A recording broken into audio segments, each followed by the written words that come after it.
Assalamualaikum warahmatullahi wabarakatuh. Perkenalkan, nama saya Ogi.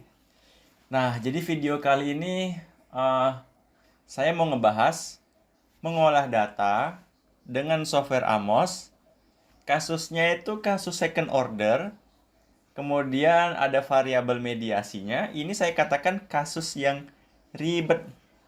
Kasus ribet. Jadi di sini jumlah sampelnya ada 205. Ada dan 41 item indikator atau item pernyataannya. Jadi ini kasusnya nanti datanya nggak normal, tapi kita akan menggunakan pendekatan alternatif kalau datanya nggak normal. Jadi jangan dipaksa normal. Teman-teman bisa baca buku Imam Ghazali, ya. Ini konsep dan aplikasi dengan program Amos 22 update Bayesian.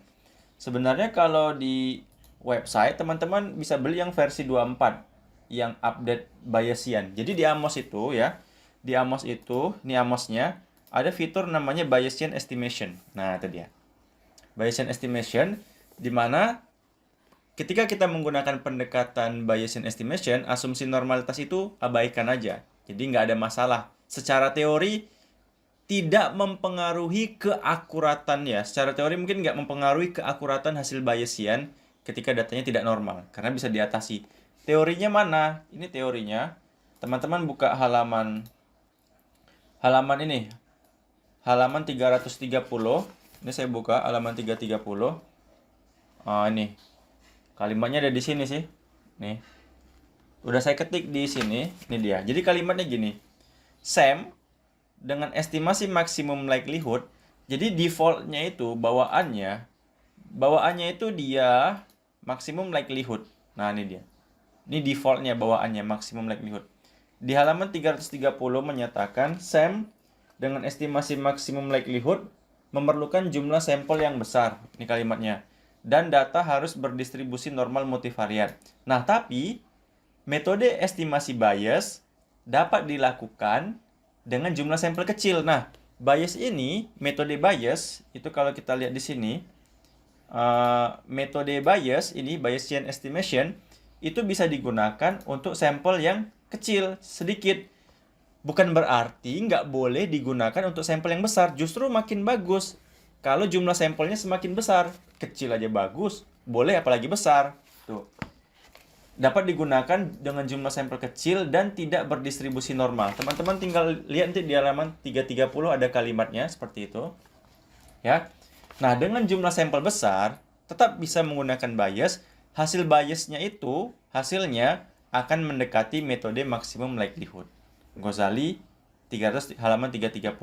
Jadi teman-teman, hasil dari maksimum likelihood ketika jumlah sampelnya besar, ya di atas berapa ya? Di atas 1000 atau di atas 500. Adalah banyak beberapa yang mengatakan seperti itu. Pokoknya besar, banyak. Hasil dari maksimum likelihood akan sama dengan hasil dengan mendekati hasil dengan Bayesian. Jadi, teman-teman jangan dipaksa normal kalau datanya nggak normal. Nanti teman-teman jadi botak. Otak-atik data. Nggak normal. Wajar aja kalau sampelnya semakin besar, penilaian normalitas semakin nggak normal. Makanya sudah ada metode alternatifnya. Namanya Bayesian. Jadi jangan dipaksa-paksa ya. Nanti botak kepalanya. Dah. Jadi, ini kasusnya adalah second order. Kita bisa melihat di sini. Di sini ada berapa variabel? Ada variabel X1 ya. Ada variabel X2, saya seperti ini dulu. Oke, ada variabel X1, ini X1-nya. Ada variabel X2-nya ya. Ada variabel M, ini M-nya. Ada variabel Y1, ada variabel Y2.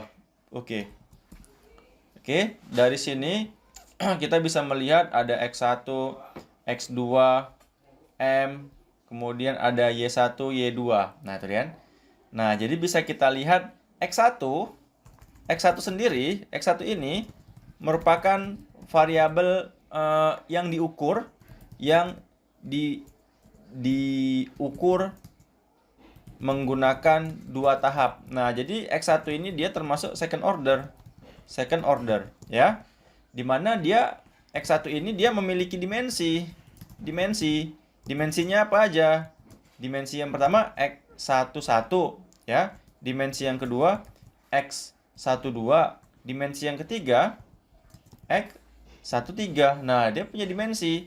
Nah, dimensi ini memiliki dua item indikator, yakni siapa? Yakni CE1 dan CE2. Nah, ini dia. Gitu kan? Begitu juga dimensi X12 memiliki 3 item indikator, yakni siapa? CE3, CE4, dan CE5. Nah, itu dia kan. Kemudian untuk dimensi X13 itu dimensi memiliki 4 item indikator, yakni CE6, CE7, CE8, dan CE9. Nah, itu dia. Teman-teman bisa lihat data Excel-nya, sudah siapin. Ini dia. Jadi X1 itu namanya, ini X1 namanya Customer Experience ya. Nah, ini dimensi yang pertama, CE-nya dimensi yang pertama. Ada dua item indikator, jumlah orangnya semua ada 205. Kemudian untuk yang dimensi yang kedua, ini dimensi yang kedua memiliki 3 item indikator. Ini ya tadi, yang ini. Untuk dimensi yang ketiga itu punya 4. CE6, 7, 8, 9. Nah, clear ya? Oke. Begitu juga untuk X2-nya. Untuk X2-nya, X2 ini merupakan variabel yang maksudnya second order pertama, dia diukur dari indikator. Nah, indikator ini CE1, CE2 mengukur X11. CE3, CE4, CE5 mengukur X12. CE6, CE7, CE8, CE9 mengukur X13. Itu first order. Pada saat second order, X1, X2, X3 mengukur X1. Nah, jadi dia 2 tahap. Dari anaknya menuju dimensi, dari dimensi menuju ke variabel. Makanya dia second order. Begitu juga X2 ini merupakan variabel yang diukur menggunakan 2 tahap. Juga ya namanya second order. Ada berapa dimensi? X2 memiliki dimensi yang pertama, kalau kita lihat yang A, dimensinya X21, kemudian X yang B-nya X22, yang C dia punya 3 dimensi berarti ya, X23. X23 masing-masing punya 2 indikator, SP1, SP2. Yang ini SP3, SP4, yang ini SP5, SP6. Oke, dia punya 2 ya kan? Ini dimensi yang pertama, X2-nya, ini yang X2-nya. Ini dimensi yang kedua, ini dimensi yang ketiga. Nah, tapi yang agak banyak itu yang ini. Ini X1, X2, ini M. Kemudian ini Y1-nya. Nah, yang Y1 ini banyak dimensinya. Ini yang Y2. Yang Y1 ini dimensinya ada berapa? 1, 2, 3, 4, 5, 6, 7. Ada 7 dimensinya Y1. Teman-teman bisa lihat di gambarnya kan? Y1 ini ada 7. Dimensi yang pertama Y11, dimensi yang kedua Y12, sampai dimensi yang ketujuh Y17. Nah, seperti itu dia. Nah, jadi teman-teman bisa lihat hipotesisnya di sini ya. Nah, jadi hipotesisnya bisa dilihat dari gambar ini, sebenarnya udah bisa ditarik hipotesis sih. Hipotesisnya yang pertama, X1 berpengaruh misalkan positif dan signifikan terhadap X1 kemana aja? X1 panahnya ke Y1. Nah, Y1. Kemudian X1 kemana lagi? X1 menuju ke Y2. Berarti X1 berpengaruh positif dan signifikan terhadap Y2. X1 kemana lagi? Habis.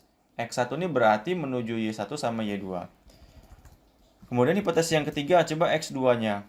Oh, X2-nya nih ke M dulu nih ada. X2 berpengaruh positif dan signifikan terhadap M, ya kan? Kan benar kan, panahnya ada kan, X2 ke M. Kemudian X2 berpengaruh positif dan signifikan terhadap Y1, ya panahnya dari X2 ke Y1 ada. Kemudian yang ketiga, X2 berpengaruh positif dan signifikan terhadap Y2. Nah, itu dia. Kemudian yang keenam, M-nya. M tuh menuju ke Y2, M menuju ke Y2. M berpengaruh positif dan signifikan terhadap Y2-nya. M ke Y1 nggak ada ya. Kemudian ketujuh, Y1-nya ke Y2. Y1 kan ada panahnya kan, Y1 menuju Y2. Y1 berpengaruh positif dan signifikan terhadap Y2. Oke. Nah, di sini ada mediasinya. Misalkan M-nya mediasi. Ini hipotesis mediasi sekarang. Terus mediasi ke-8 misalkan M signifikan memediasi hubungan antara X2 terhadap Y2. Jadi M menuju Y2 melalui M, itu bisa. Yang ke-9 ini Y1 juga bisa. Y1 signifikan memediasi hubungan antara X2 terhadap Y2. Nah, itu juga bisa. Jadi dari X1 ke Y2 melalui Y1. Bisa juga ini. Untuk mediasinya Y1 signifikan memediasi hubungan antara X1 terhadap Y2. Jadi X1 menuju Y2 melalui Y1 bisa. Itu dia. Oke, nah teman-teman untuk menjawab ini, teman-teman bisa gunakan tadi, menurut teori tadi kan bisa menggunakan maksimum likelihood. Cuman kalau maksimum likelihood, biasanya kan ada asumsi normalitas multivariat. Coba kita cek dulu hasilnya dulu ya. Jadi kalau di sini bisa pilih view property analysis. Teman-teman bisa pilih output, bisa checklist semua di sini, tes normality-nya. Kemudian pilih analyze, calculate estimate. Nih. Nah, ini di run. Kita pilih bintang nih hasilnya. Oke. Nah, dari sini nanti akan kita bahas goodness of it-nya. View, text output, kita pilih estimate. Nah, ini hasilnya. Oke, inilah hasilnya. Teman-teman bisa lihat ya. Ini saya pindahin ke sini. Nih, yang dipakai yang ini. Nah, ini dia. Oke, tinggal kita copy. Saya ingin pindahkan ke Excel ini supaya enak menjelasinnya. Nah, ini dia kan. Bisa kita lihat. Ingat, kalau tanda bintang itu artinya apa? Bintang itu artinya nilai P-nya, P ini kan nilai P. Nilai P-nya udah lebih kecil dari 0,001. Teman-teman bisa lihat di sini. Nih. Tuh. Kan? Less than 0,001. Atau critical rasionya lebih besar daripada 10,918. Ya udah, anggap aja kalau bintang P-nya berapa? Anggap aja P-nya nilainya 0,00005. Ya kan lebih kecil juga. 0,00003 kan lebih kecil ya. Pokoknya udah lebih kecil lah daripada 0,001. Artinya kalau P bintang ini artinya dia signifikan ya. Jadi bisa kita lihat nih kesimpulan hasil dari metode atau metode algoritma maksimum likelihood. Nah, ini dia. Kita bisa lihat di sini. Jadi dia ini berpengaruh, estimate ini positif, berarti dia berpengaruh positif. Positif nih X2 terhadap M berpengaruh positif. X1 terhadap M berpengaruh positif. X2 terhadap Y1 berpengaruh positif ya. Kemudian M terhadap Y2 berpengaruh positif. Semuanya berpengaruh positif. Nih. Oh, ini nggak dipakai. Ini karena indikator nih. P, semua P-nya ini udah pasti di bawah 0,05. Ya, kalau bintang pasti P-nya itu di bawah 0,05. Artinya dia signifikan. Begitu juga ini P-nya udah di bawah 0,05. Ini dia positif. Semuanya positif di kolom estimate Dan p-value-nya udah signifikan semua di bawah 0,05. Jadi kesimpulannya X2 berpengaruh positif dan signifikan terhadap M. Itu yang pertama dapat kan? Kita bisa lihat di sini kan. Begitu juga X1 terhadap Y1, berarti X1 berpengaruh positif dan signifikan terhadap Y1. Sampai sini. Ini X2 berpengaruh positif dan signifikan terhadap Y2. Nah, udah selesai hasilnya. Ini maksimum likelihood. Cuman hasil maksimum likelihood dia secara teori ya ada yang mengatakan bergantung pada asumsi normalitas nih dia. Jadi kan menurut Ghazali kan. Kita ceklah normalitasnya normal atau enggak. Jadi kita bisa lihat di bagian assessment of normality. Teman-teman bisa lihat di bagian ini multivariat di bagian ini CR-nya. Jadi nilai CR-nya ini dia. Jadi nilai CR dari hasil uji normalitas multivariat nilainya berapa itu? 234. Kalau kita lihat secara teorinya kapan dikatakan normal? Jadi dia dikatakan normal. Nah ini dia kan. Kalau nilai CR-nya itu berada di antara 1,96. Jadi kalau nilai CR-nya, kalau nilai CR di antara misalkan negatif 1,96 sampai positif 1,96, maka dia normal. Tapi kan nilainya tadi kan udah jauh, nilainya udah di luar rentangnya. 234 nih kan nilainya kan. Nah, sementara nilai CR-nya udah ini 234,6263, udah di luar rentang syarat normal. Jadi tidak memenuhi asumsi normalitas multivariat. Nah, itu dia. Solusinya kita gunakan pendekatan Bayesian. Jadi kita abaikan normalitasnya. Oke, gimana caranya kita menggunakan Bayesian? Teman-teman bisa pilih. Teman-teman harus pilih analyze, pilih view, analyze properties. Ini dulu. Teman-teman harus checklist. Defaultnya itu nggak terchecklist ya di bagian estimation, estimate means and intercept. Secara bawaan nggak terchecklist, teman-teman checklist. Karena di buku Ghazali ini ya, ini harus di-checklist dulu sebelum kita melakukan Bayesian estimation. Jadi udah kita checklist, kita close. Caranya pilih analyze, pilih Bayesian estimation. Nah, ini dia. Teman-teman, nanti kalau dia nggak jalan, teman-teman bisa tekan tombol ini, adapt. Ini tombol adapt. Diklik ya. Kalau misalkan nggak jalan, kadang nggak jalan dia. Jadi dia akan menyesuaikan.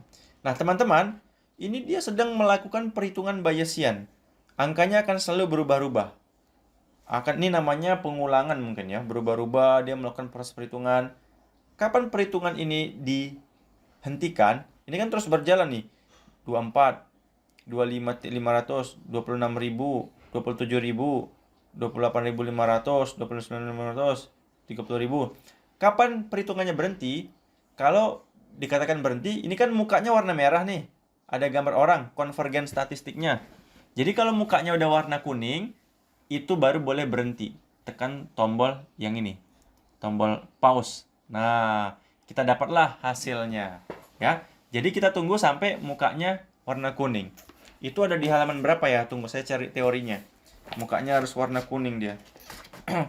Tadi 330, tunggu ya, bentar ya. Nah, ini dia. Halaman 334. Jadi saya bacain kalimatnya.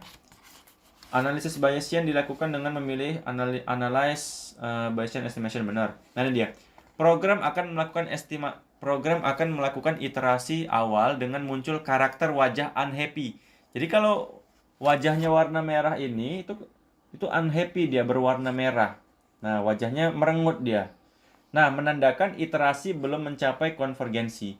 Jadi kalau mukanya ini warna merah, berarti dia belum mencapai konvergensi distribusi posterior. Dan kita tunggu sampai menampakkan karakter wajah Happy berwarna kuning. Nah, kita tunggu warna kuning. Kadang dia lama loh ini perhitungannya, jadi kita tunggu aja sambil minum kopi. Itu di halaman 334. Kita tunggu sampai wajahnya warna kuning. Nanti kalau udah warna kuning, baru kita tekan pause. Ya, kita tunggu dulu ya sampai warna kuning. Nanti saya ajarin cara baca hasilnya gimana. Itu ada di halaman 335. Cara baca hasilnya ada di halaman 335. Oke, ini 335. Dibeli ya bukunya ya, biar nambah ilmu dia. Nah, teman-teman, ini wajahnya udah kuning, tapi dia masih agak belum stabil. Nah, ada kuning kan? Artinya kalau wajahnya udah kuning, merah lagi. Nah, kita tunggu beberapa detik lagi supaya dia kuningnya kuning semua, nggak berubah-ubah merah lagi. Udah senyum dia, happy. Ya, seperti itu ya. Nah, aduh tunggu. Kita tunggu dulu. Nah, kuning. Kalau udah kuning teman-teman, teman-teman tinggal tekan tombol pause ini. Arahin ke sini, tunggu. Masih merah. Kita tunggu biar sampai kuning dulu. Nah, ini dia. Kita tunggu kuning. Dah, tekan pause ya. 1, 2, 3. Nah, udah berhenti. Nah, karena sudah berhenti, kan kita tinggal tekan tombol pause, artinya sudah stop. Udah boleh di stop. Angkanya, kalau tekan tombol ini lagi, nanti angkanya berubah lagi. Tapi nggak apa-apa. Yang penting wajahnya kuning. Nah, karena sudah dapat wajahnya kuning, baru kita interpretasi hasilnya. Ini dia hasilnya. Kita ambil di bagian mana? Yang ini. Nah, ini. Dari sini. Nah, ini dia. Ini kita ambil hasilnya. Kita buat word yang baru aja. Ya. Oke, kita coba interpretasi hasilnya. Ini kayak mana? Ini kita print screen aja. Kita pindahkan ke sini. Nah, kemudian kita potong ya. Kita potong di sini. Ini dia. Nah, ini dia hasil menggunakan algoritma Bayesian. Kalau yang tadi itu udah saya close aja nih ya. Ini. Teman-teman untuk Teman-teman untuk mendapatkan 50% lower bound, 50% upper bound, teman-teman pilih view option ya, option.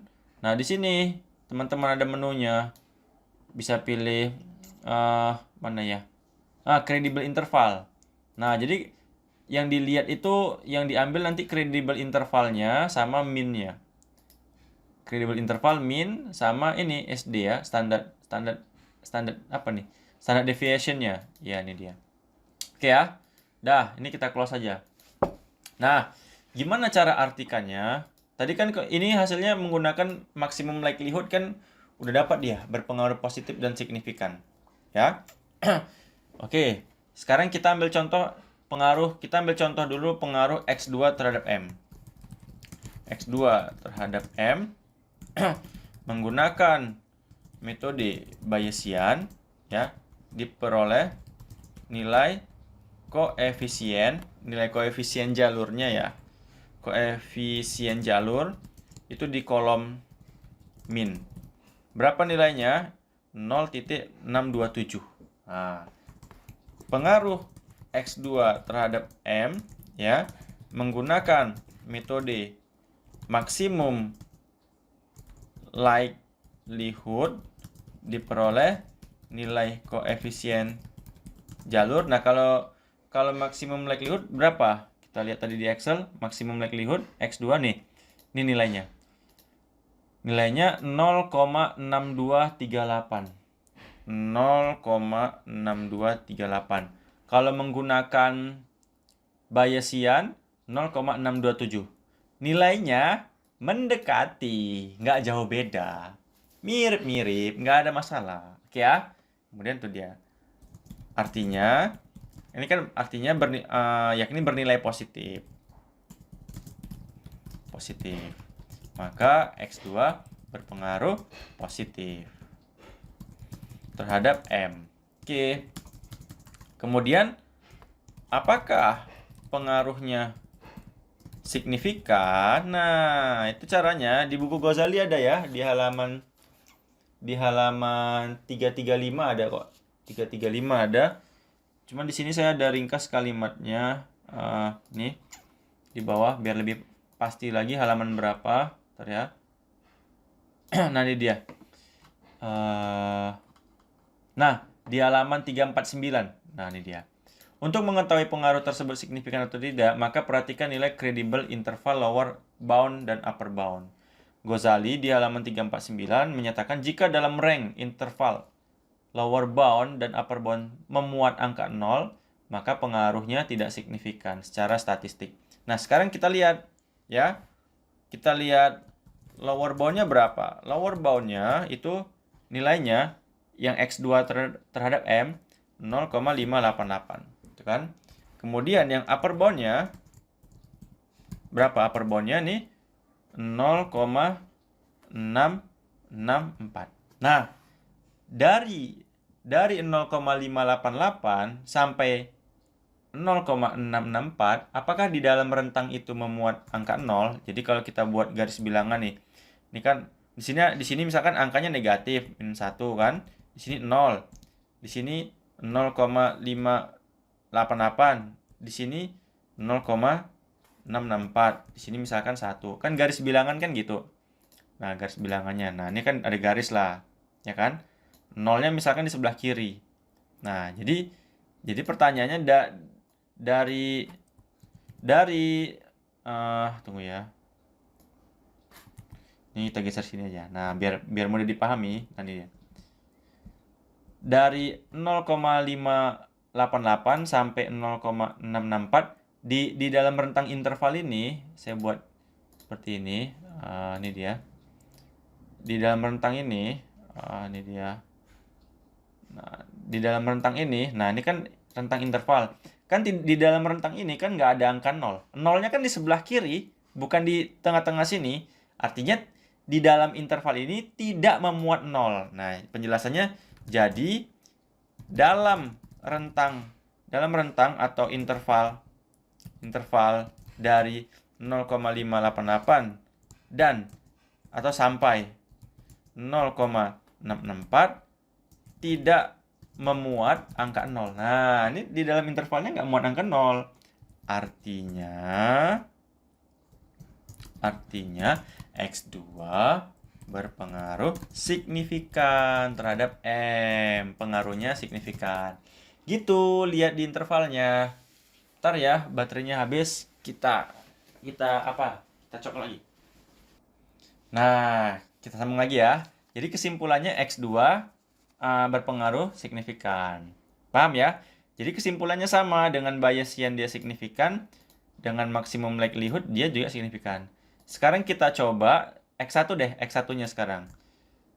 Ya, X1-nya pengaruh Y1 terhadap Y2 menggunakan Bayesian ya. Diperoleh nilai koefisien jalurnya ya, koefisien jalur itu kolom min berapa nilainya? Y1 ke Y2 nih 0,200 ya. Sekarang pengaruh Y1 terhadap Y2 atau koefisien jalur aja lah, koefisien atau ya nggak apa, pengaruh Y1 terhadap Y2 menggunakan maksimum likelihood diperoleh nilai koefisien jalur. Berapa nilainya? Y1 ke Y2. Kita lihat. Nah, ini dia. Y1 ke Y2. Ini kan. Nilainya berapa? 0,2018. 0,2018. Gimana nilainya? Yang Bayesian 0,200. Yang maksimum likelihood 0,2018. Nggak jauh beda, tipis-tipis, sama-sama berpengaruh positif, bernilai positif. Artinya Y1 berpengaruh positif terhadap Y2. Apakah dia signifikan? Kita gambar lagi aja ini garis bilangannya ini. Berapa nilai lower bound-nya Y1 terhadap Y2? Ini lower bound-nya 0,152. Upper bound-nya berapa? 0,248. Itu kan? Nah, kita buat di sini 0,152 0,152. Di sini 0,248. Ada nggak di interval di rentang ini angka 0? Nggak ada. Angka 0-nya kan di sebelah kiri. Jadi, dalam rentang interval 0,152 sampai 0,248 tidak memuat angka 0. Artinya, Y1 berpengaruh signifikan terhadap Y2. Begitu juga dengan maksimum likelihood juga sama. Nilai P-nya 0,0023 lebih kecil daripada 0,05, pengaruhnya signifikan. Nah, jadi seperti itu cara bacanya menggunakan Bayesian. Kita melihat lower bound sama upper bound. Dan kita lihat mukanya harus senyum dulu, seperti itu dia. Nah, teman-teman, gitulah cara bacanya dengan Bayesian. Tapi kan teman-teman harus cek dulu modelnya fit atau enggak, ya kan? Apakah modelnya fit? Ya, ini namanya pengujian kecocokan model ya. Goodness of fit model itu kan. Bisa lihat dari p-value-nya. Berapa p-value-nya dikatakan lebih kecil dari 0,1. Kalau p-value di atas 0,05 fit modelnya. RMCA-nya juga bisa. RMCA lebih kecil dari 0,1 dia fit. CFI kalau di atas 0,9 dia fit. TLI kalau di atas 0,9 dia fit. Nah, kita cek dulu aja. Di sini kan udah muncul hasilnya nih. Kita kalkul estimate. Apakah model keseluruhannya fit? Kita pilih ini. Nah, itu udah fit kan hasilnya kan? Teman-teman bisa lihat di sini hasilnya udah fit. Teman-teman bisa lihat p-value-nya berapa di sini? P-value-nya kita dapat nilainya 0,782. Ya kan? 0,782. Kan udah di atas 0,05, berarti dia udah fit. Begitu juga RMCA-nya berapa di sini? RMCA kita dapat RMCA-nya 0,000, kan udah lebih kecil dari 0,1, berarti udah fit.